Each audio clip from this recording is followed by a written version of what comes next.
تا حالا خواستی ویدیو رو دقیقا همونجوری که میخوای بچرخونی، زوم کنی، کجش کنی یا حتی صافش کنی اما ندونی چطور؟ امروز قراره که من همین ابزار پریمیر یعنی افکت کنترل یاد بدم. پس تا آخر ویدیو همراهم باش.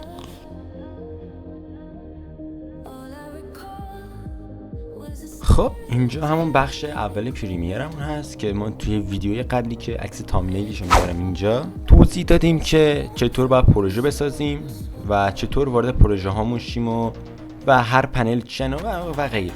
تو ببین ویدیو قبلی و این پارت 2 آموزش پریمیره، پس حتما پارت 1 رو ببین.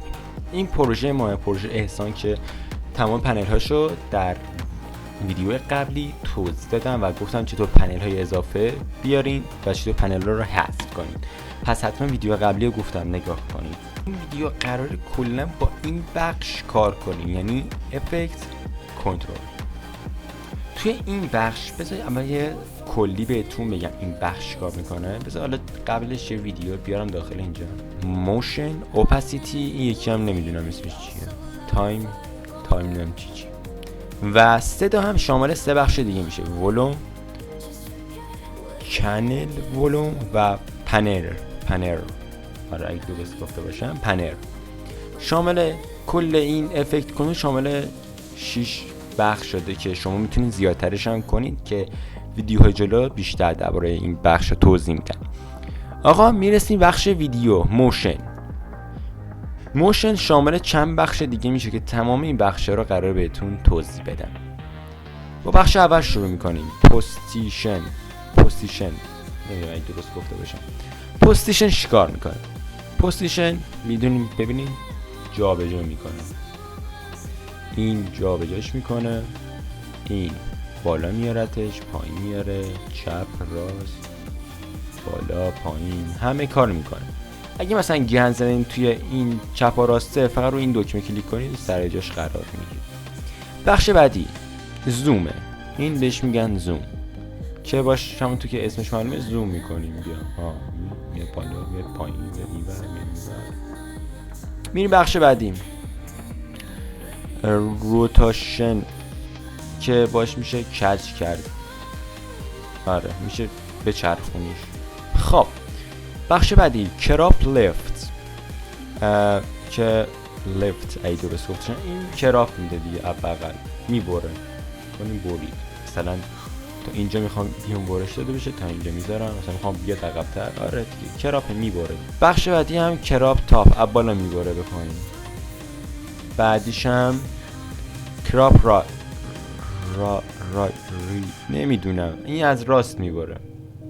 بعدی کراپ باتون که دیگه نه پایین میبره دیگه. این از بخش موشن.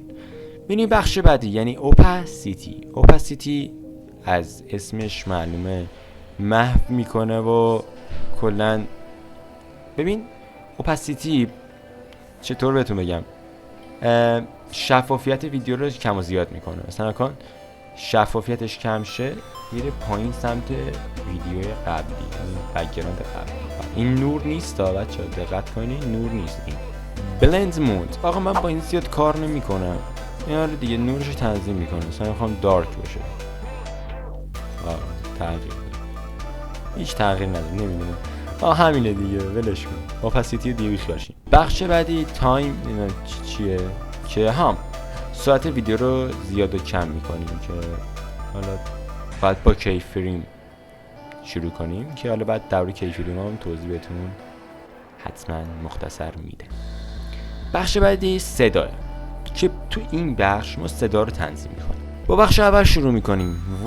ولوم شامل 2 بخش: میوت، لول باشه میتونید صدای ویدیو رو زیاد کنیم که هر چقدر بذاریم کافیه. بخش بعدی میوت باشه میتونیم صدا رو قطع کنیم، میوت میشه. بعدی چنل ولوم.